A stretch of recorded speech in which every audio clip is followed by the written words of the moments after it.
tous, bon sabbat. Le titre de mon message aujourd'hui, le peuple allemand dans la prophétie et dans l'histoire. Le peuple allemand dans la prophétie et dans l'histoire. Le peuple allemand, c'est un peuple très ancien. Ils sont connus dans la Bible sous le nom assyrien. Le peuple assyrien. A-S-S-Y-R-I-E-N-S. Les Assyriens.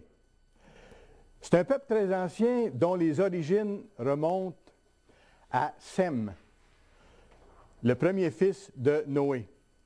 Vous pourrez aller voir dans Genèse 10, verset 22, où on donne la généalogie à partir de Noé et de ses trois fils.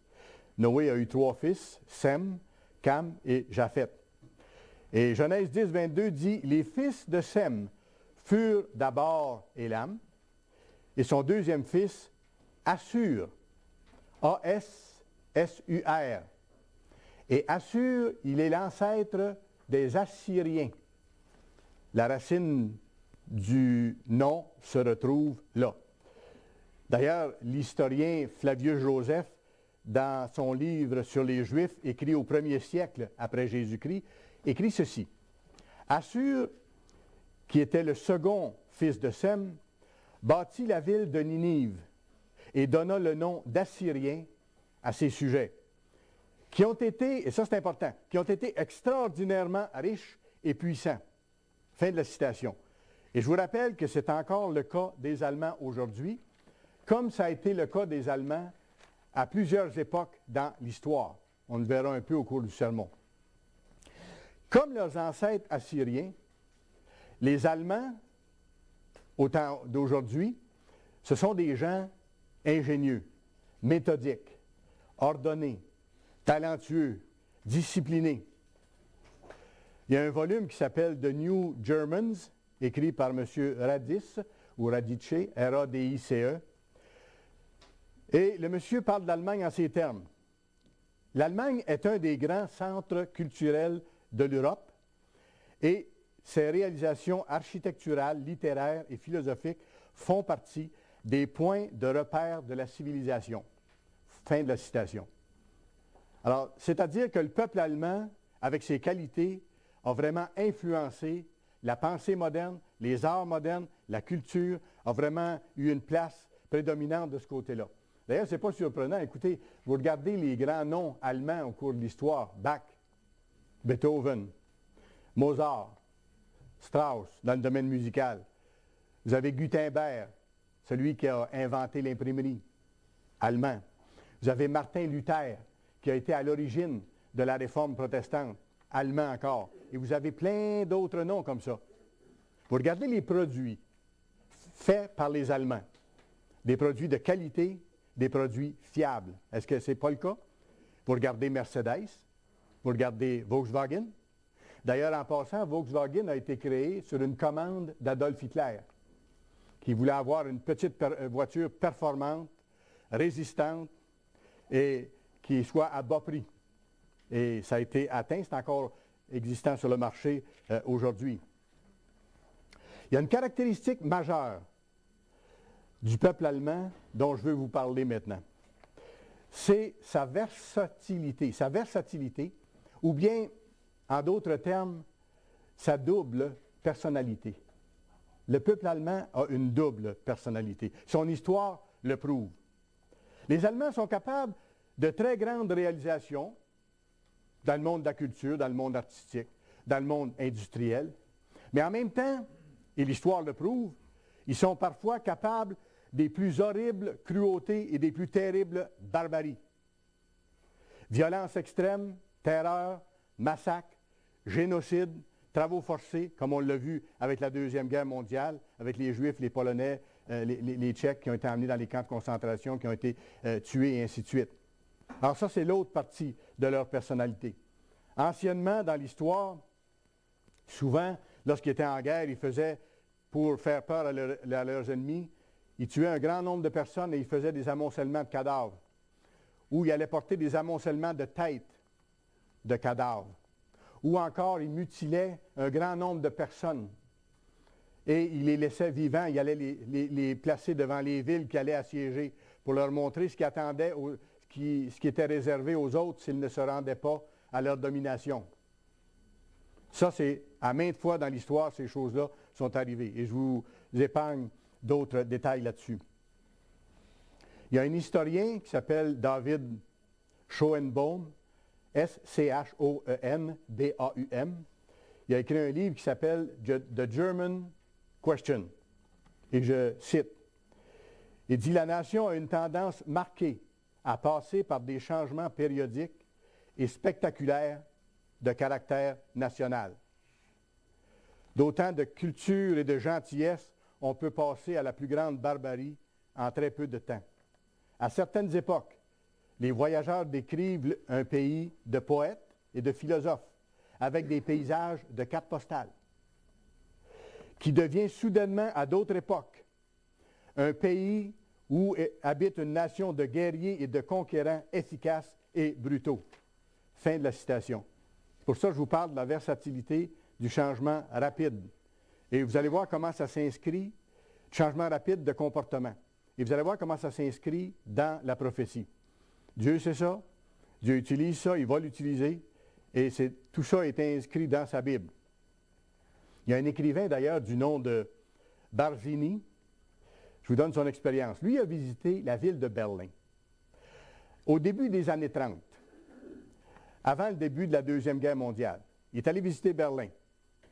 Et il a décrit la ville qu'il a vue à ce moment-là comme étant, et je cite, la capitale artistique de l'Europe, remplie d'expositions d'art avant-gardiste, de films à succès et d'expériences de toutes sortes.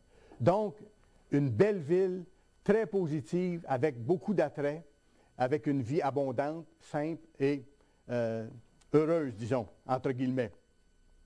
Quelques années plus tard, pas longtemps après, quelques années plus tard, il est retourné à Berlin, encore dans les années 30.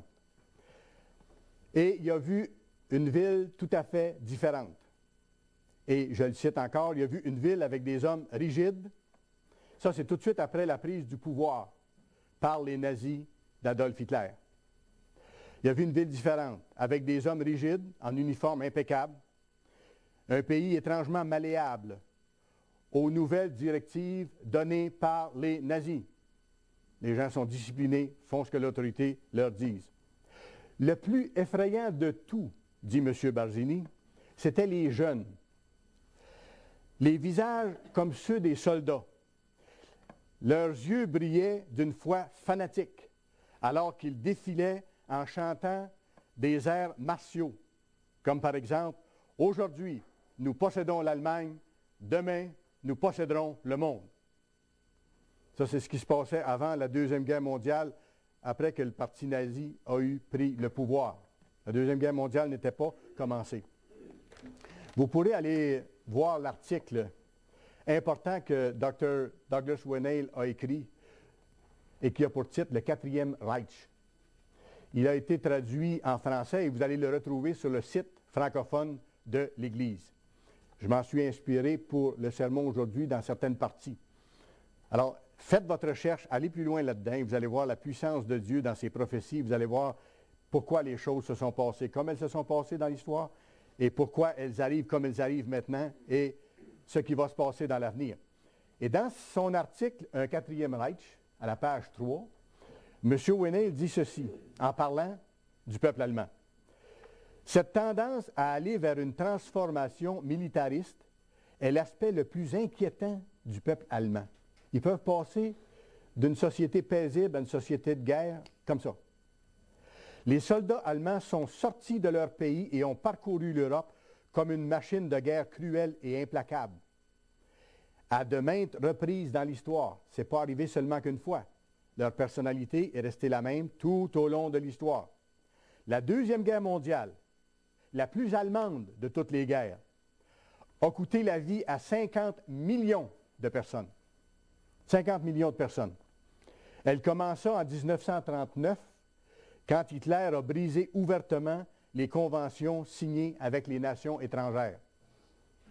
Et ça, c'est arrivé souvent dans le passé, que l'Allemagne ou la Syrie a signé des ententes avec d'autres pays, ententes de paix, et quand ça a été le temps de déclarer la guerre, ils n'ont tenu aucun compte de ces ententes-là qu'il y avait eues. Des millions de Juifs, je continue la citation, de Tchèques, de Polonais, ont été déportés en esclavage afin de travailler dans les usines allemandes et ont affronté la mort au cours de ce génocide dans les camps de concentration où on faisait des entassements de cadavres. On retrouve ces mêmes traits caractéristiques du peuple allemand dans leurs ancêtres assyriens. C'est le même comportement à travers l'histoire. Faites vos recherches. Les historiens en parlent et le décrivent. Maintenant, faites vos recherches bibliquement aussi, parce que la Bible révèle ces traits de caractère des Assyriens et des Allemands. Et la Bible révèle également le rôle qu'ils ont joué et le rôle qu'ils vont jouer maintenant dans l'avenir et dans un avenir très rapproché. En l'an 98, après Jésus-Christ, il y a un historien romain du nom de Tacite, T-A-C-I-T-E, qui a parlé de tribus qui vivaient à ce moment-là le long du fleuve appelé le Rhin, qui traverse l'Allemagne. Lui, il les a décrits de cette façon-là, et il les appelait Germanie, d'où le mot German en anglais, qui est l'Allemagne. Tacite écrit que ces tribus-là n'avaient pas le goût de la paix, qu'elles étaient toujours prêtes à se battre et qu'elles formaient une société de guerriers, constamment sur le pied d'alerte. Même que les Germanies, ces tribus-là, ont battu la puissante armée romaine. Je ne sais pas si vous saviez ces choses-là, mais ils ont battu la puissante armée romaine. Et là, ils ont intégré à leur culture, à leur façon de faire, des soi-disant valeurs de l'Empire romain. L'impérialisme, le totalitarisme, l'expansionnisme de s'étendre à travers le monde. Et ils ont inclus la religion christianisée, entre guillemets. Ils ont emprunté la religion de l'Empire romain, qui n'était pas la religion du Christ, mais qui était une religion qu'on sait qui n'observait plus les lois de Dieu comme telles, mais qui était un faux christianisme. Ils l'ont adopté. D'où le fait qu'on retrouve l'Allemagne avec un nom, dans l'histoire par exemple, le Saint-Empire romain germanique. Vous allez retrouver ça dans l'histoire. Lorsqu'ils ont eu, à un certain moment donné, des empires, ça a été appelé le Saint-Empire romain germanique. Germanique, pourquoi? Parce que c'était les Assyriens, les Allemands. Empire romain, pourquoi? Parce qu'il avait intégré la structure romaine. Et Saint-Empire, pourquoi? Parce qu'ils avaient cette fausse chrétienté dans leur système ou dans leur structure. Et remarquez bien, ils ont régné sur les nations d'Europe centrale pendant près de 1000 ans. Ils ont régné en Europe pendant près de 1000 ans, de l'année 1962 à l'année 1806. C'est pas si loin de nous, cela. De l'année 962 après le Christ à l'année 1806 de notre ère, là. C'est une couple de 100 ans, un petit peu plus. Pendant ces 1000 ans-là, c'est l'Allemagne qui avait empire. Et dans la tradition allemande, la loyauté, l'honneur, l'héroïsme, c'est plus important que l'humilité, la compassion puis la charité. L'aspect religieux, c'est juste une forme. Mais c'est d'abord le militarisme et l'héroïsme qui sont les premières valeurs. Comprenez-vous? Alors, en même temps que c'est un saint empire, ce n'est pas la vraie sainteté, c'est d'abord leur valeur militaire qui a toujours compté, qui a toujours prévalu. Alors, comprenez-vous que ce n'est pas surprenant que l'Allemagne ait tenté de rebâtir son empire européen en tant qu'empire mondial à la Première Guerre mondiale puis à la Deuxième Guerre mondiale. C'est eux autres qui étaient derrière ça. Ils essayaient simplement de rebâtir ce qu'ils venaient de perdre au début des années 1800. Je vous donne ce contexte-là pour que vous voyez le lien historique de tout ça. Tout ça, ça se tient. L'histoire se répète maintenant sous nos yeux. Et là, l'Europe est en train de s'unir et l'Allemagne prend une place prédominante et bientôt elle va en exercer le contrôle. L'histoire se répète. Il y aura encore un empire sous la direction germanique, allemande. Cette fois-ci, l'Allemagne va réussir. Par la permission annoncée de Dieu pour punir les nations et particulièrement nos nations israélites. Ésaïe chapitre 10. Allez à Ésaïe chapitre 10, s'il vous plaît.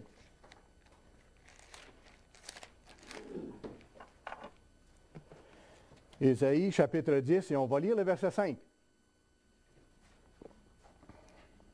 Regardez ce que Dieu dit de l'Assyrie au temps de la fin, c'est-à-dire de l'Allemagne moderne. Malheur à l'Assyrien, verge de ma colère. Donc Dieu dit, l'Assyrien, l'Allemand, le peuple allemand au temps de la fin, va être un bâton de ma colère pour punir les nations. La verge dans sa main, c'est l'instrument de ma fureur. Alors c'est Dieu qui va le permettre que ça se passe ainsi. Et regardez versets 6 à 8 maintenant. Je l'ai lâché contre une nation impie, c'est-à-dire une nation pécheresse, contre une nation qui s'est détournée de son Dieu. Il dit, je l'ai lâché, ce peuple-là, les Assyriens, contre une nation impie. Je l'ai fait marcher contre le peuple de mon courroux. C'est le peuple de Dieu, mais il est devenu le peuple qui doit être puni. Puisque ce peuple-là se livre au pillage, pour qu'il se livre, en parlant des Assyriens, au pillage et fasse du butin, pour qu'il le foule aux pieds, en parlant de son peuple, comme la boue des rues. Mais parce que les Allemands ont dans leurs caractéristiques d'être extrêmes en toutes choses, ils vont aller plus loin que ce que Dieu leur permet. La violence va aller à son extrême et la terreur va aller à un extrême jamais égalé. Dieu le dit ici, regardez. Mais il, en parlant de l'Assyrien, n'en juge pas ainsi. Et ce n'est pas la pensée de son cœur. Il ne songe qu'à détruire, qu'à exterminer les nations en foule. Voyez-vous, il veut aller plus loin maintenant qu'il a le pouvoir. Car il dit, et ça c'est important, et c'est un trait de leur caractère, mes princes ou mes enfants ne sont-ils pas autant de rois? Alors voilà ici le sens de la noblesse allemande, le sens de la fausse dignité allemande qui se croit la race supérieure dans le monde. Ça, vous pouvez faire vos propres recherches là-dessus aussi. Alors, on voit cette caractéristique-là d'une race qui se dit la race supérieure, qui dit « tous mes enfants sont des princes ». Et vous pourrez aller voir dans Osée 8, versets 8 à 10, je ne m'y reporterai pas, Osée 8, versets 8 à 10. Dieu dit, en parlant des nations israélites modernes, « Ils souffriront sous le fardeau du roi des princes. » Vous irez voir, tout se tient dans la Bible. Dieu dit, mon peuple va souffrir sous le fardeau du roi des princes, de ce peuple qui se dit la race supérieure, qui dit, tous mes enfants sont des princes. On voit encore les caractéristiques du peuple allemand ailleurs. Et ça, c'est fascinant de faire une recherche là-dessus. Je vous invite à aller plus loin. Le peuple allemand ont leur propre mythologie, leur propre légende ancienne, on va dire, et leur propre divinité qu'ils adoraient dans le temps. Alors, on voit encore les caractéristiques du peuple allemand dans les traits de caractère de leur Dieu. On va en voir seulement deux de ces dieux-là. Le premier, c'est Thor, T-H-O-R. Vous pourrez prendre le nom, puis aller voir sur Internet, puis faire vos recherches, T-H-O-R.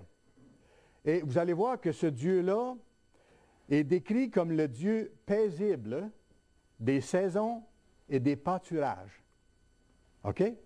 Alors, Thor, c'est le Dieu paisible des saisons et des pâturages. Premier aspect de la personnalité allemande, OK? On retrouve les caractéristiques, là, dans leur Dieu. Ça, je suis en train de vous expliquer, là. Mais, en faisant vos recherches, vous allez découvrir que ce Dieu-là, Thor, était aussi le Dieu de la guerre. En même temps que c'était, soi-disant, un Dieu de la paix, avec des beaux pâturages paisibles, des pâturages de cartes postales, comme on voyait tantôt, la culture, les belles choses, et ainsi de suite. En même temps, c'est le Dieu de la guerre. Il y a la double personnalité. Et Thor, si vous voyez les images qu'on en fait, Thor est représenté comme très musclé et il a dans sa main un objet spécial, un marteau, avec une tête énorme, presque carrée. Et il est à l'attaque de cette façon-là. Et vous allez voir dans les légendes qu'on dit que Thor attaquait les géants des cieux. Alors, c'est Thor qui se veut invincible, le dieu de la guerre, qui est capable, selon la légende, d'attaquer les géants. Alors, Thor avait deux personnalités différentes. Un protecteur bienveillant, dans un beau décor paisible, et en même temps une dangereuse et sombre irrationalité. Complètement irrationnelle. Il va même abandonner ses amis, il va trahir. On voit ça dans l'histoire de la mythologie. Bon, ça, c'est un de leurs dieux importants. Le deuxième de leurs dieux importants, il a le nom de l'ancêtre de la tribu, Assur. A-S-S-U-R, qui était le deuxième fils de Sem, comme je vous ai mentionné. Et lui est le dieu de la guerre aussi. Et remarquez bien, il est représenté comme un dieu soleil avec un disque ailé. Un dieu soleil, là vous voyez certaines correspondances avec d'autres religions. Ils n'ont pas eu de difficulté à intégrer des valeurs soi-disant chrétiennes, mais qui viennent de l'Empire romain. Alors, un dieu soleil avec un disque ailé. Mais les ailes dans le disque, ils ont des petites équerres comme ça. C'est des gammas. C'est la croix gammée. C'est la svastika. OK? Alors, vous avez ce dieu de la tribu des Assyriens qui a comme emblème la croix gammée. OK? Dans un disque solaire. Et ça représente la puissance, l'énergie. Un autre symbole ou un autre signe de ce Dieu-là, c'est l'aigle à deux têtes, qui représente les dieux du ciel, les tempêtes, le tonnerre. Ces mêmes symboles assyriens-là, je vous fais remarquer, on les retrouve chez le peuple allemand moderne. La croix gammée, l'aigle à deux têtes. Et on remonte dans l'histoire jusqu'aux ancêtres, on le retrouve. Allons dans Daniel 11, s'il vous plaît. Daniel, chapitre 11.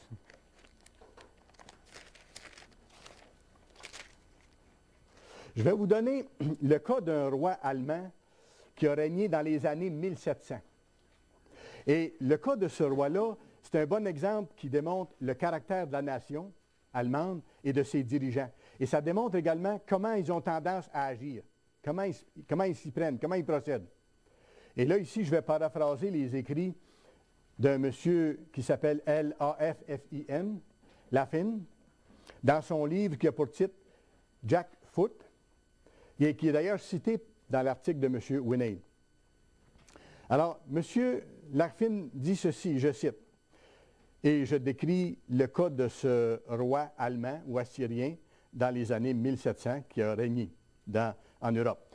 Frédéric le Grand. Il dit, Frédéric le Grand ne tenait aucun compte des lois internationales. Ça ressemble à ce que je vous ai dit tantôt, qu'il y ait des contrats, des ententes de signer avec d'autres pays ou tout ça. Quand c'était le temps de passer à l'attaque, il passait à l'attaque, il n'attendait pas après personne.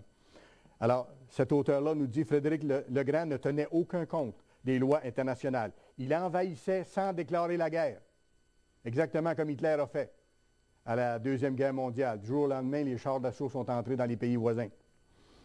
La guerre, selon lui, devait être aussi brève et efficace que possible. Et Hitler a fait exactement la même chose. Frapper vite et le plus fort possible. Qu'est-ce que va faire le roi du Nord au temps de la fin? Exactement le même comportement. Daniel 11, et lisons le verset 40. Daniel 11, verset 40.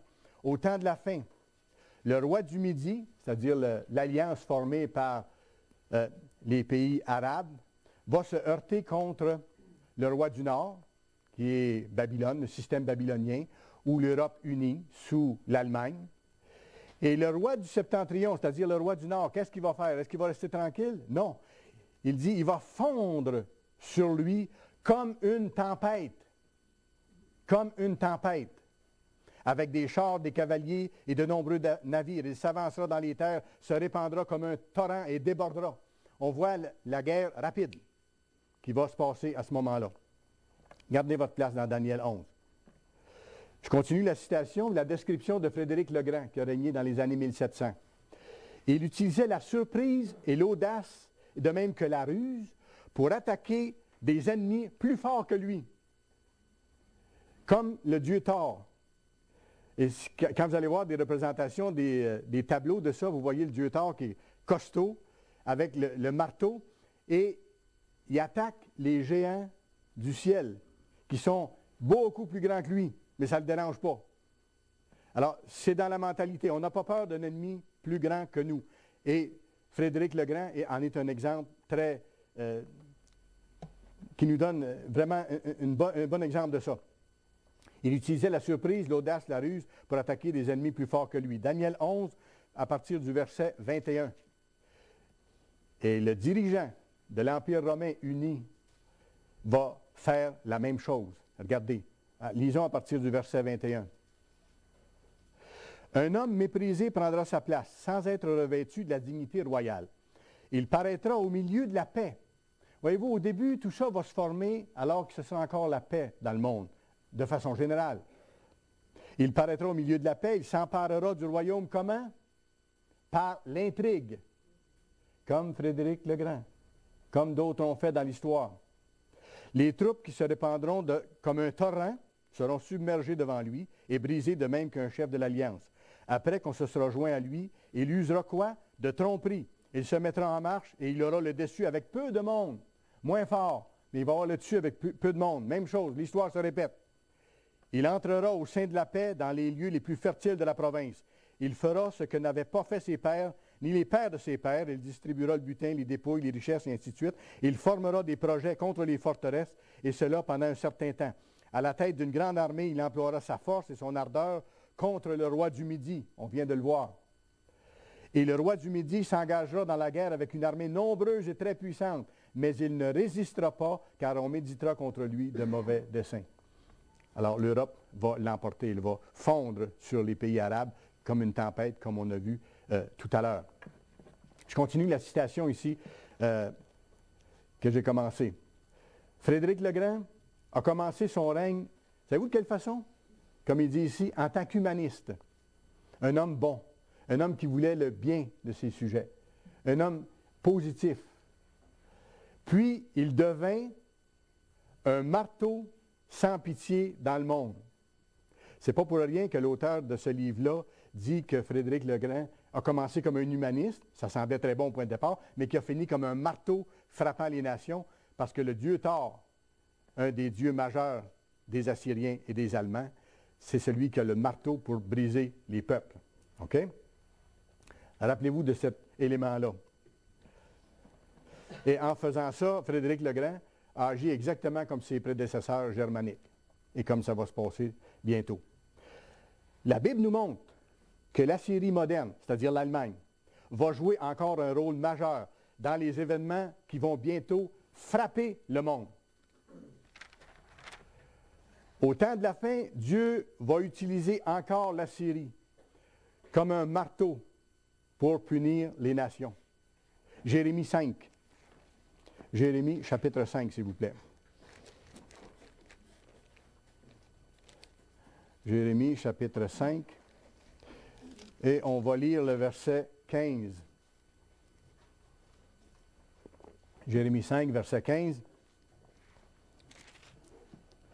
Voici, c'est Dieu qui parle. Je fais venir de loin une nation contre vous, maison d'Israël, nos pays israélites modernes. C'est une nation forte, c'est une nation ancienne. On a vu jusqu'où elle remonte tantôt, jusqu'à Sem, le deuxième fils de Noé. Une nation dont tu ne connais pas la langue. Elle est dure à comprendre, la langue allemande. Et dont tu ne comprendras pas les paroles. Son carquois est comme un sépulcre ouvert. Ils sont tous des héros, voyez-vous. Ce sont tous de grands guerriers. Ce sont tous des héros. Et lorsqu'ils attaquent comme des héros. Elle dévorera ta moisson et ainsi de suite. Et ensuite, il donne la description de ce qui vient. Jérémie 6, verset 22. L'Éternel ici parle encore du même peuple, assyrien, les Allemands modernes. Il dit, voici un peuple, Jérémie 6, verset 22, voici un peuple vient du pays du septentrion, c'est-à-dire du nord de Jérusalem. OK? vient du pays du Septentrion, dans la maison sur laquelle mon nom est invoqué. Excusez. 6, 22, excusez. Ainsi parle l'Éternel, voici un peuple vient du pays du Septentrion. Une grande nation se lève des extrémités de la terre. Ils portent l'arc et le javelot. Ils sont cruels, comme je vous ai montré les caractéristiques tantôt. Sans miséricorde. Leur voix mugit comme la mer. Ils sont montés sur des chevaux, prêts à combattre comme un seul homme, très discipliné. Contre toi, fille de Sion.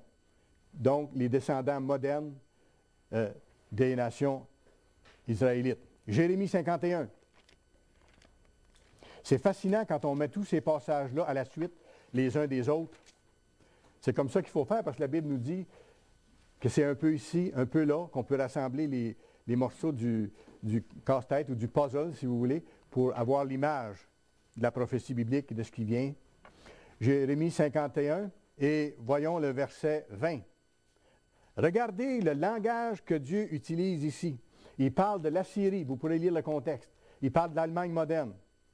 Tu as été pour moi quoi? Un marteau. Dieu se sert même des symboles de ce peuple-là. Dieu est précis dans ce qu'il mentionne. On voit sa puissance. Tu as été pour moi, Allemand, Assyrien. Tu as été pour moi un marteau, un instrument de guerre. J'ai brisé par toi des nations, par toi j'ai détruit des royaumes. Et vous pourrez lire la suite si vous voulez. Et vous allez voir le sort final qui sera réservé à l'Allemagne, au verset 24 et 25 du même chapitre. Dieu dit au verset 24 et 25, « Je rendrai à Babylone, à l'Empire romain ressuscité, et à tous ses habitants de la Chaldée, tout le mal qu'ils ont fait à Sion, donc aux descendants d'Israël, sous vos yeux, dit l'Éternel. Voici, j'en veux à toi, montagne de destruction, dit l'Éternel, à toi qui détruisais toute la terre. J'étendrai ma main sur toi, je te roulerai du haut des rochers, et je ferai de toi une montagne embrasée. » Donc, il y aura une limite, Dieu va intervenir à un moment donné et va mettre fin au massacre qui sera fait par l'Europe unie sous la direction de l'Allemagne. Ce qui a été sera. Ce qui est arrivé autrefois à nos ancêtres israélites va bientôt arriver à nos nations israélites modernes. Vous savez, c'est un principe, ça, fondamental dans la Bible. Il y a une dualité de réalisation des annonces prophétiques faites. Il y a eu une première captivité des Israélites. Il y aura encore une autre captivité au temps de la fin. Nos ancêtres, en fait, ont rejeté les lois de Dieu, se sont détournés de lui, ont refusé aussi d'entendre les messages d'avertissement des serviteurs de Dieu. Ils ont refusé d'entendre les messages d'avertissement. Dieu ne les a pas pris par surprise. Il les a avertis par des serviteurs, par ses prophètes. Et Dieu avertit nos nations modernes actuellement, comme il avertit le monde aussi, par ses serviteurs actuels, qui disent les choses qui s'en viennent et la raison pour lesquelles elles viennent. Conséquence pour les Israélites anciens de ce qui se sont détournés de Dieu, qui ont refusé d'entendre les avertissements qui leur étaient donnés. Ils ont été emmenés en esclavage, en captivité, par les Assyriens.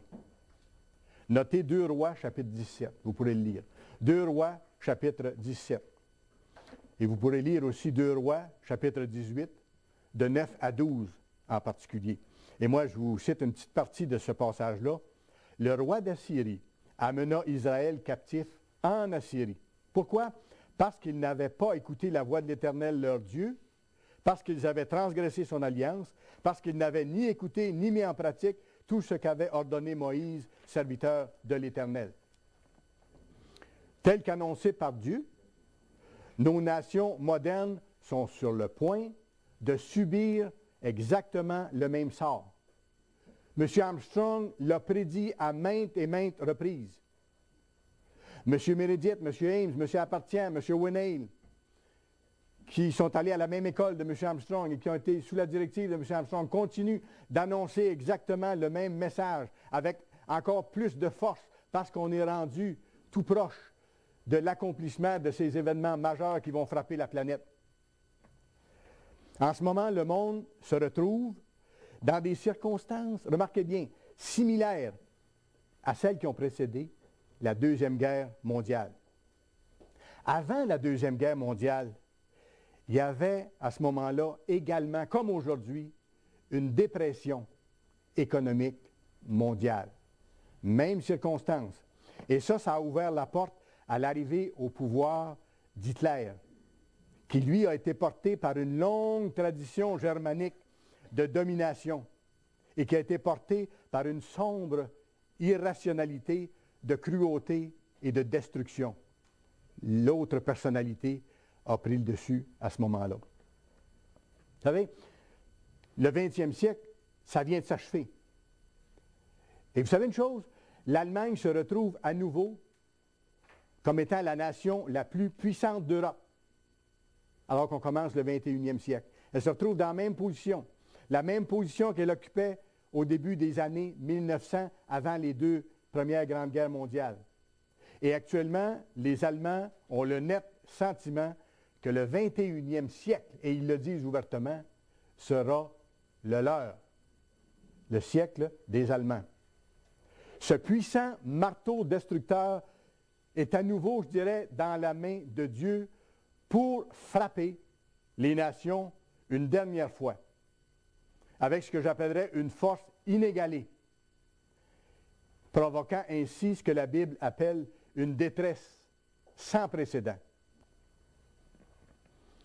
Comme le Tout-Puissant l'a prédit, 10 nations ou groupes de nations en Europe vont bientôt donner leur pouvoir à ce que la Bible appelle la bête, au roi des princes. Je vous rappelle le verset de tantôt. À ce dictateur. Vous irez voir dans Apocalypse 17, le verset 17, il est écrit « Dieu a mis dans leur cœur les 10 qui vont donner leur pouvoir à l'Allemagne. Dieu a mis dans leur cœur d'exécuter son dessein, voyez-vous. C'est Dieu qui est en arrière de tout ça. Et c'est par amour, parce qu'au bout de l'histoire, Dieu va appeler tout ce monde-là à connaître la vérité, il va les délivrer. Mais avant, Dieu doit leur enseigner une leçon. Alors Dieu a mis dans leur cœur d'exécuter son dessein, un même dessein, et de donner leur royauté à la bête, aux dirigeants de l'Europe unie, jusqu'à ce que les paroles de Dieu soient accomplies. Dieu est puissant. Il l'avait annoncé longtemps d'avance. Là, on le voit se préparer immédiatement sous nos yeux. Ça va se produire exactement comme il l'a dit. Il y a plus de 2500 ans, Dieu a annoncé qu'il allait provoquer certains événements pour accomplir son plan. Écoutez, après la Deuxième Guerre mondiale, l'Allemagne était complètement détruite. Son économie n'existait plus. Ses villes étaient en ruine. Qu'est-ce qui s'est passé depuis ce temps-là? L'Allemagne s'est relevée de façon fantastique, comme elle l'a fait à plusieurs reprises dans l'histoire. C'est dans leur caractéristique de se relever, de se reprendre en main, de se retrousser les manches. Ils se sont relevés. Qu'est-ce qui est arrivé après? Dieu a permis que ce soit ainsi. Qu'est-ce qui est arrivé après? L'Allemagne était divisée en deux par le mur de Berlin. Le mur est tombé. L'Allemagne s'est réunifiée et forme à nouveau une nouvelle force. Et M. Armstrong avait dit à l'époque que l'Allemagne allait, même M. Armstrong l'avait dit, alors que l'Allemagne était à genoux après la Deuxième Guerre mondiale, il avait dit que l'Allemagne allait prendre la direction d'une formidable Union européenne au temps de la fin et allait diriger la bête. Alors, ce n'est pas un hasard que l'Allemagne se soit relevée, que l'Allemagne a été réunifiée. Sous la direction allemande, l'Union européenne va devenir, remarquez bien ceci, une puissance économique mondiale. Et ça se dessine. Et ça, c'est un aspect qu'on a besoin de comprendre. Sous la direction allemande, l'Union européenne va devenir une puissance économique mondiale. C'est marqué dans la Bible, Apocalypse 18, verset 13. Ça dit ceci, je vous cite, « Les marchands de la terre ». Ça comprend beaucoup, cela, les marchands de la terre entière. Les marchands de la terre se sont enrichis par la puissance de son luxe. Vous irez voir dans Apocalypse 18, verset 3. Donc, on voit par ça que l'Europe unie, au temps de la fin, va avoir une puissance économique majeure. L'Europe va donc bientôt imposer son système économique autour du monde, selon ce qu'on peut voir dans la Bible. l'Europe va imposer son système économique autour du monde. Vous savez, en ce moment, l'ensemble du système financier mondial actuel est en train de se fracturer et de s'effondrer. Je ne vous apprends rien, là. Il est en train de se fracturer et de s'effondrer. Et on voit des voix qui s'élèvent en Europe, entre autres M. Sarkozy dernièrement, qui a dit qu'il nous faut avoir un autre système mondial financièrement que celui qui existe maintenant. Alors, l'idée est déjà dans l'air. Alors, il y a des choses qui vont se passer de sorte qu'un nouveau système financier va probablement être mis en place, qui va, lui, attirer plein de gens aussi, et qui va être une force de l'Europe. Actuellement, dans nos pays, on voit l'inflation. On risque d'avoir hyperinflation. On risque d'avoir aussi, certains en parlent, déflation, comme ça a été au cours de la Grande Dépression des années 30. Alors, tout ça est dans le décor. Et on vit sur une corde raide. Les soi-disant spécialistes et les dirigeants, écoutez, n'ont plus de solution. J'ai rencontré quelqu'un dans le domaine de la finance dernièrement et la personne me disait, quand on rencontre deux économistes, on a 4 opinions différentes. Parce qu'ils ne savent pas. C'est bien dit pareil. Parce qu'ils ne savent pas. Ils n'en ont plus de solution. Et aucune des tentatives des chefs de gouvernement ou des économistes ne réussit. Avez-vous remarqué? Tout ce qu'ils essayent, ça tourne mal. Ils injectent des milliards, des milliards, des milliards, ça va nulle part, ou ça va enrichir certains des dirigeants, comme on a vu dans les nouvelles, et ainsi de suite. Toutes les circonstances favorables sont en place pour que le monde soit prêt à l'apparition d'une puissance mondiale qui va faire miroiter paix et prospérité.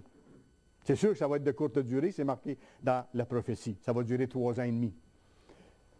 Mais ça va venir. Et les nations du monde vont se tourner vers cette organisation économique-là, vers cette organisation militaire-là. Vous irez voir dans Apocalypse 13, versets 2 et 3, et je vous lis simplement le verset 3. Apocalypse 13, versets 2 et 3. On parle ici de la réaction des nations du monde face à l'émergence de cette puissance en Europe sous la direction des Assyriens modernes, qui vont établir un système économique puissant. Qu'est-ce qui arrive?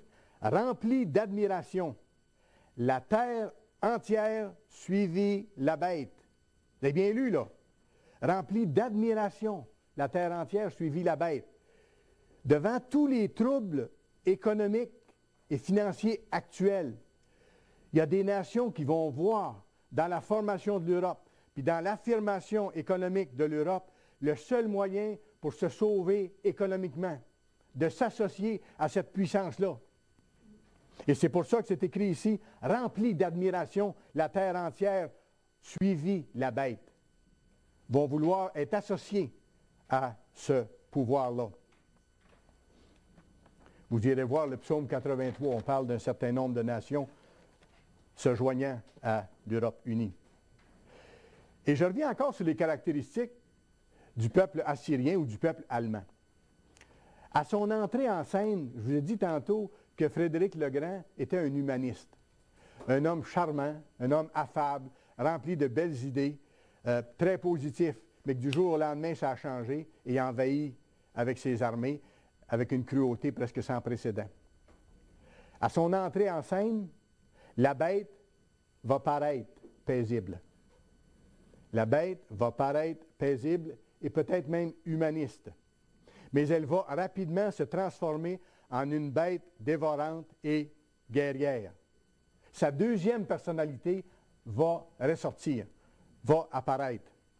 D'ailleurs, Daniel en parle. Vous irez voir Daniel 2, versets 40 à 45. Je vous cite le verset 40. Il y aura un 4e royaume, fort comme le fer. Et c'est intéressant parce que les Allemands ont une admiration pour le fer. Et même leur croix, si je me rappelle bien, leur croix d'honneur, c'est la croix de fer. C'est ça? Alors, Daniel dit ici, il y aura un 4e royaume au temps de la fin, fort comme le fer, de même que le fer brise tout et rompt tout, il brisera et rompra tout. On voit la destruction que Dieu avait décrite dans les passages qu'on a vus auparavant. Mais, selon sa promesse, après ces temps de grande détresse, le Christ va revenir. Il va briser et va punir ce système babylonien, ce système assyrien.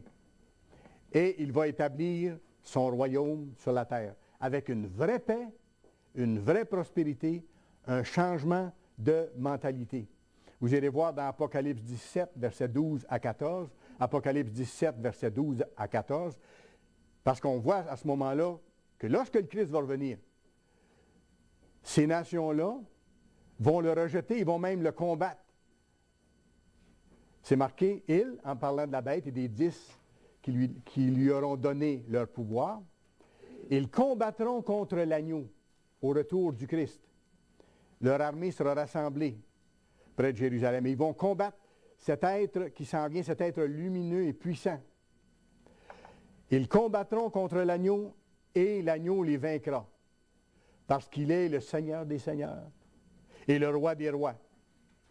Et les appelés, les élus, les fidèles qui sont avec lui, les vaincront aussi. Ésaïe chapitre 10, s'il vous plaît. Ésaïe chapitre 10.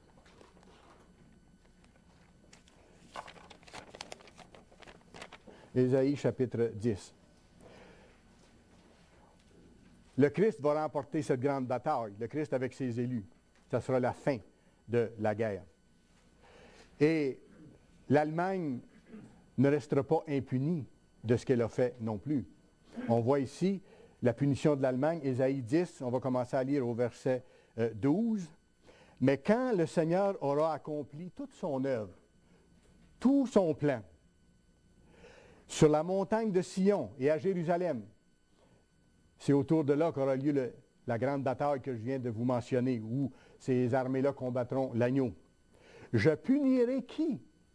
Le roi d'Assyrie, l'Allemagne, pour le fruit de son cœur orgueilleux et pour l'arrogance de ses regards hautains. Et après, il décrit qu'est-ce que l'Assyrie ou l'Allemagne moderne aura fait et comment les nations du monde auront réagi. Verset 13. Car il dit, en parlant de l'Assyrie, c'est par la force de ma main que j'ai agi, comme Nabuchodonosor, c'est par la force de mon bras. C'est par ma sagesse que je suis intelligent. Mes enfants sont autant de princes. J'ai reculé les limites des peuples et j'ai pillé leurs trésors. Et comme un héros, j'ai renversé ceux qui siégeaient sur des trônes. J'ai mis la main sur les richesses des peuples, comme sur un nid. Et comme on amasse des œufs abandonnés, j'ai ramassé toute la terre. Toute la terre. Et regardez après. Nul n'a remué l'aile, ni ouvert le bec, ni poussé un cri. Alors vous voyez avec quelle force, avec quelle puissance ça va se produire et comment il n'y aura pas de réaction. Même qu'au début, concernant le système financier, toutes les chances sont que le système monétaire européen devienne la force imposée et que plusieurs pays s'y joignent pour sauver leur peau. Tout ça va ensemble. On peut voir. Et on peut voir comment au début, ce sera gentil, positif, humaniste, et comment après, ça va se changer en une invasion armée extrêmement puissante. Je punirai le roi d'Assyrie pour son cœur orgueilleux. Quand Dieu nous appelle, il nous apprend une chose, la première chose, l'humilité. C'est qu'on dépend de lui pour toute chose, que de nous-mêmes on ne peut rien, que tout nous est donné par le grand Dieu Tout-Puissant. Et les Assyriens, les Allemands modernes, qui ont de grandes qualités aussi, vont devoir changer, être appelés, se voir donner le repentir et reconnaître la souveraineté de Dieu et apprendre l'humilité. Apprendre l'humilité. Nabuchodonosor l'a appris un peu parce qu'il a mangé pendant 7 années de l'herbe. Il avait perdu la raison. Le peuple assyrien va l'apprendre dans la destruction incroyable dont il va être victime à la fin. À ce moment-là, il sera prêt à entendre le grand Dieu lui parler. Dieu va appeler les Allemands à se repentir. Il va leur donner bénédiction et il va même leur donner un rôle important dans le monde à venir. Parce que les Allemands sont un peuple remarquable, ils ont des belles qualités de base, mais tout ça sera mis à contribution de bonne façon et les points négatifs seront, on s'en repentira, ils seront pardonnés, ils seront changés. Parce que c'est le cœur des hommes qui doit être changé. Ésaïe chapitre 19, s'il vous plaît. Ésaïe chapitre 19.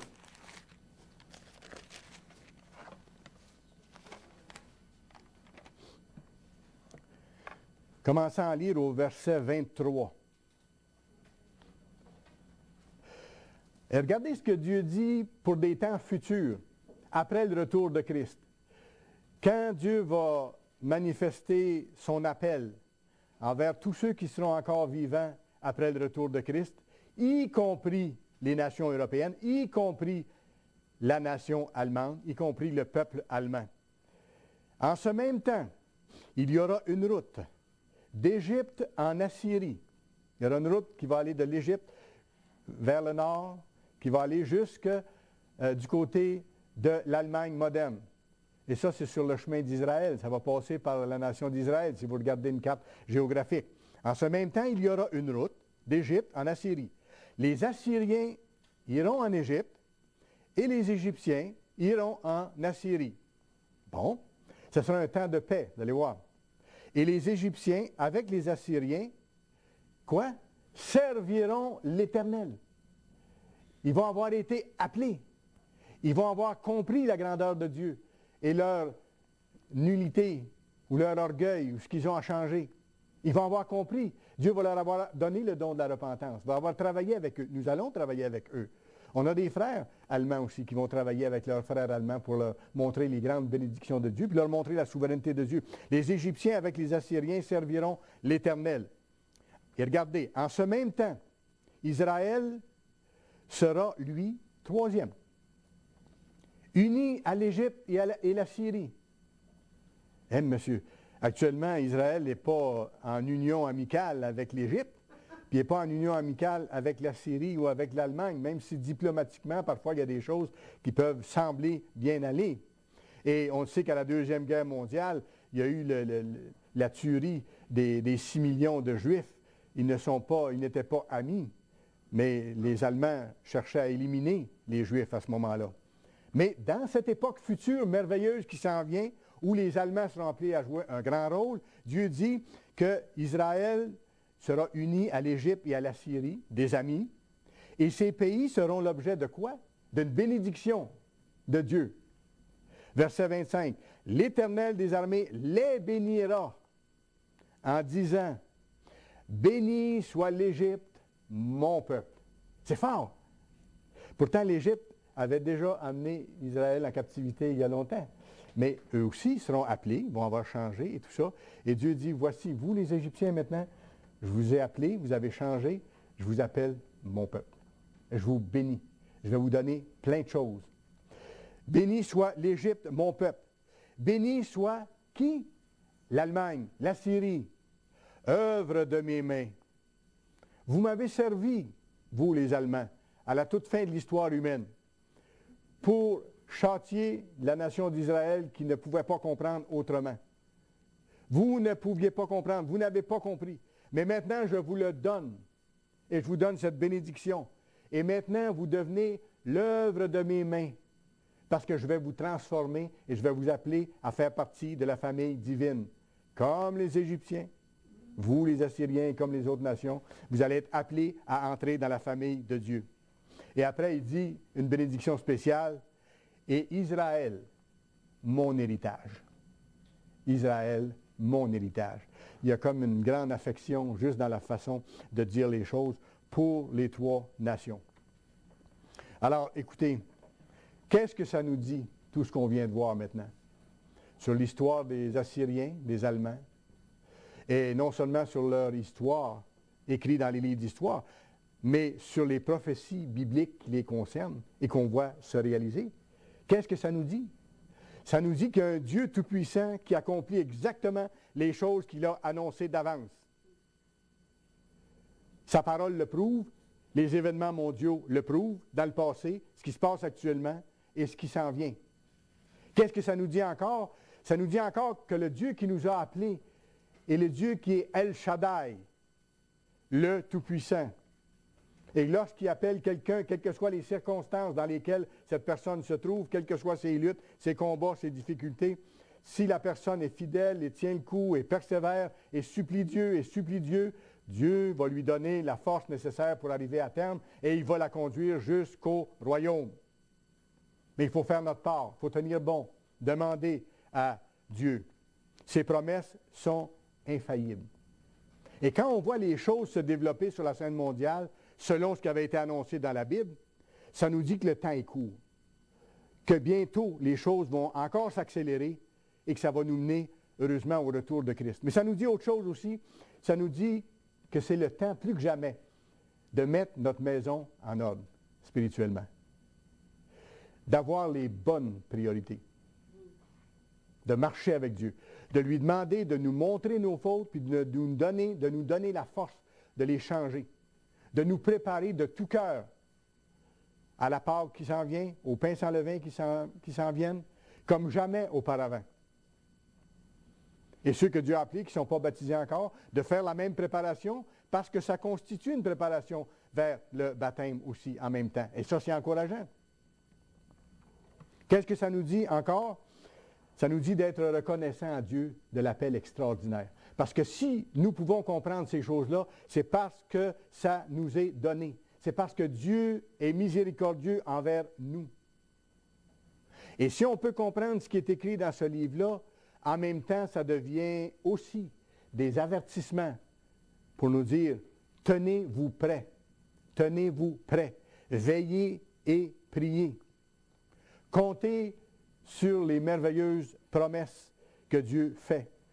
Dieu dit qu'il va nous donner la force, qu'il va nous donner le courage, qu'il va nous donner l'assurance et qu'il va nous donner sa protection.